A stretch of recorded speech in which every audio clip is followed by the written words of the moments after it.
a positive mindset coach, and I'm also a single parent.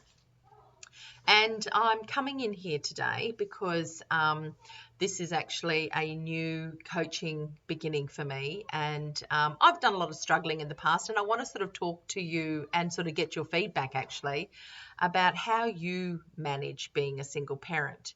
And specifically, what challenges have you actually gone through? What have you actually faced, and how did you get through them?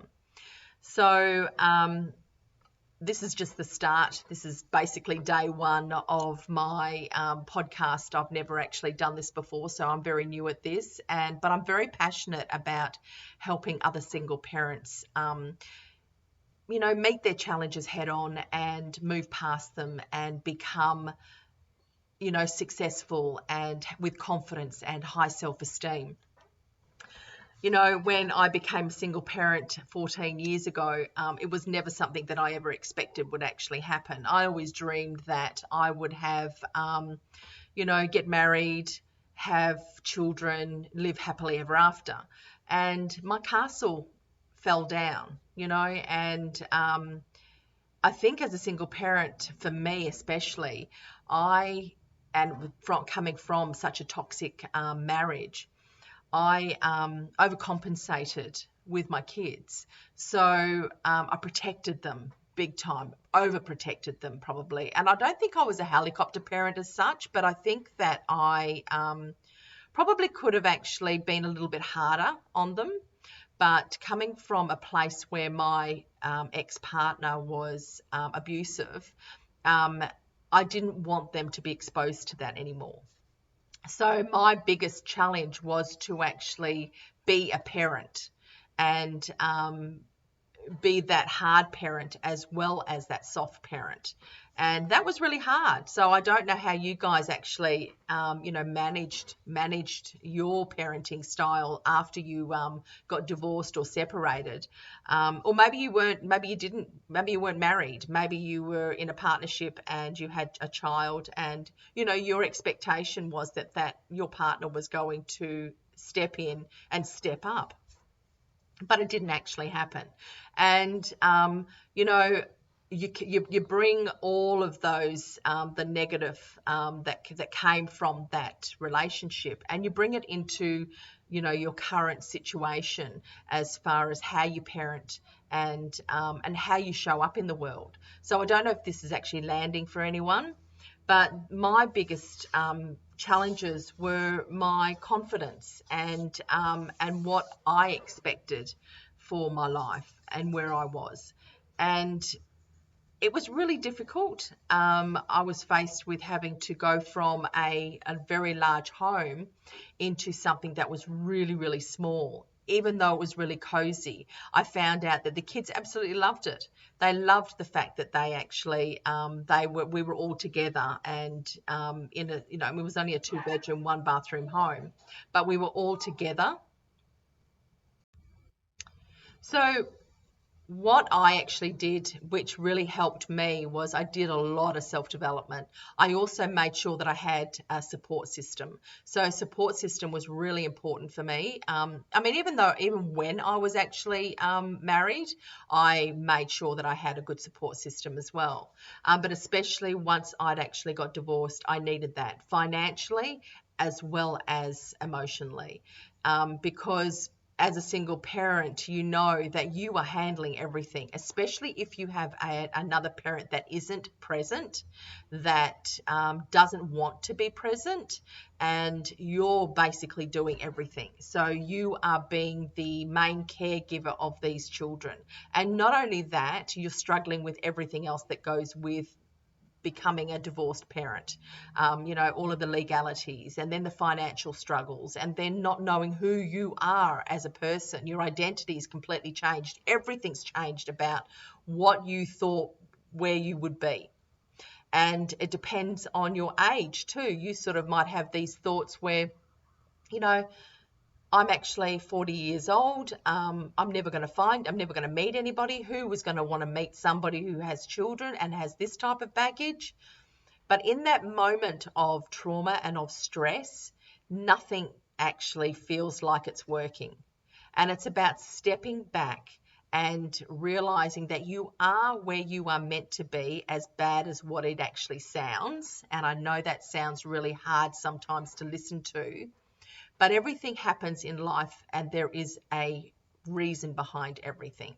And maybe you were actually just meant to have those children. Maybe that was what was meant to happen. You were meant to actually meet this person and you were meant to have children with this person. Maybe that's what it was. And I know that sounds really hard to actually grasp. I'm always looking for a reason behind something. And I believe that that was the reason that I met and I ended up with this person. He is still in my children's lives, and my children have actually figured out the kind of person that he is. So they have a relationship with him, but a relationship on their terms.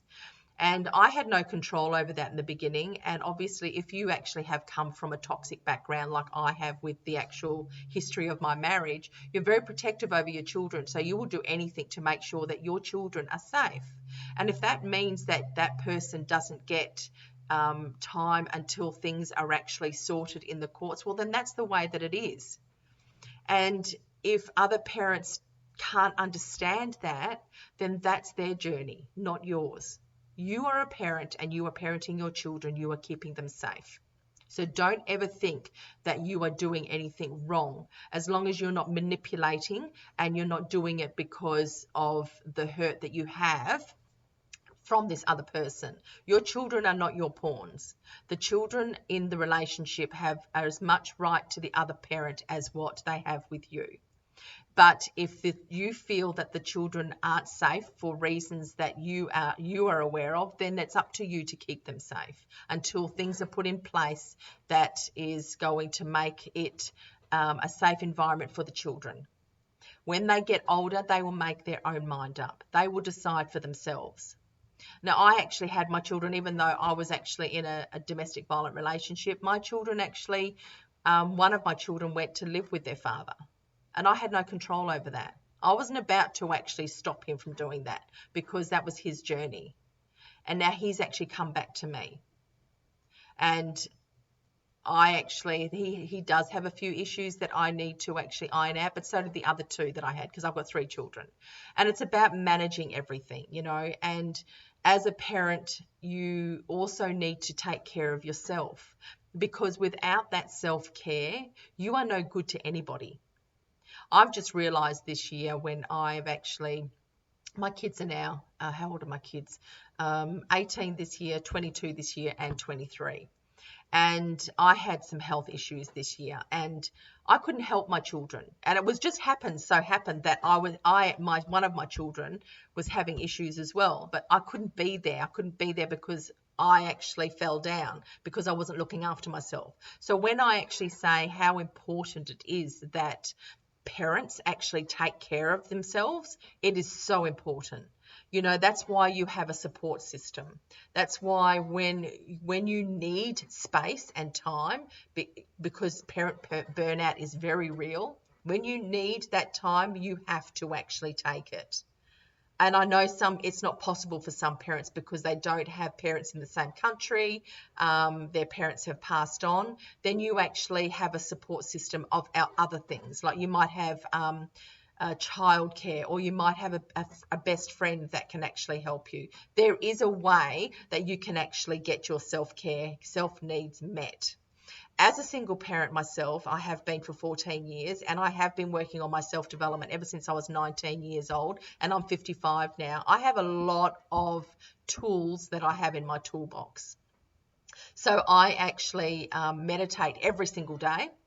I am now walking every day, taking 20 minutes to walk every day, and I take the time out that I need.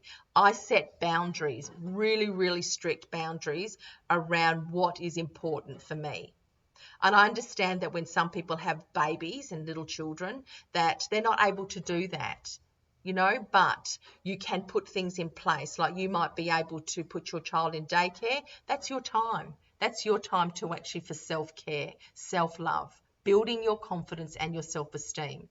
Having a coach like me to be able to put all of that time into you for that hour so that you get to work on yourself. So when you are ready to actually, you might have an idea that you would like to start a business, you want to actually go and work somewhere, but you just don't have the confidence because of your current situation has made you feel so low in your self-esteem that you need to build that up, then you can't do it on your own. You cannot do it on your own. You need help. And that's where I come in.